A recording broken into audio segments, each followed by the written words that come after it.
দুইটা আমি ধন্যবাদ মানুষ। আমি তো বক্তব্যের প্রারম্ভে বলেছি, মুদি দোকানে লেখা থাকে না, বাকি চাহিয়া লজ্জা দিবেন না, সময় চাহিয়া লজ্জা দিবেন না। পরবর্তী বক্তা। ইনজেকশন দিতে হবে।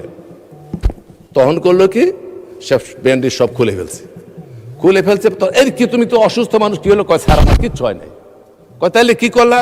বলে স্যার আমি 7 দিন আগে বলছিলাম যে আপনার রাজ্যের মধ্যে রুগীর চেয়ে ডাক্তার বেশি, আমি একলা রুগী হিসাবে ঢুকছি, আপনার 910 জনে আমার 9টা প্রেসক্রিপশন দিচ্ছে আপনার সামনে। তা চিন্তা করে দেখেন, রুগী বেশি না ডাক্তার বেশি?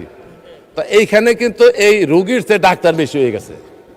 বাজেট দিছে, এই যে উপদেশ দিতেছে, সারাদিন উপদেশ দেয়, খালি সমালোচনা। আরে পদ দেখান। রবীন্দ্রনাথ একটা কথা বলছিল যে উপদেশ দেওয়া সহজ, উপায় বলে দেওয়াই কঠিন। এই উপদেশ দেন, ভালো উপদেশ দেন, সুষ্ঠু উপদেশ দেন, বাজেট বাস্তবায়নের জন্য কোনো অসুবিধা হবে না ইনশাল্লাহ, এটা আমি মনে করি। কাজে বাজেট নিয়ে, অঙ্ক নিয়ে কথা বলতে গেলে 2-3 ঘন্টা লাগবে। আমার চেয়ে বিজ্ঞ লোক এনে সবাই, সেদিকে যাচ্ছি না। শুধু বলবো মানসিকতার উপর নির্ভর করবো বাংলাদেশ কোন দিকে চলবে। ধন্যবাদ মাননীয় সদস্য। মাননীয় স্পিকার, এই 2টা মিনিট সময় দেন না। সময় নাই। দুইটা মিনিট। ধন্যবাদ মানুষ। আমি তো বক্তব্যের প্রারম্ভে বলেছি, মুদি দোকানে লেখা থাকে না, বাকি চাহিয়া লজ্জা দিবেন না, সময় চাহিয়া লজ্জা দিবেন না। পরবর্তী বক্তা।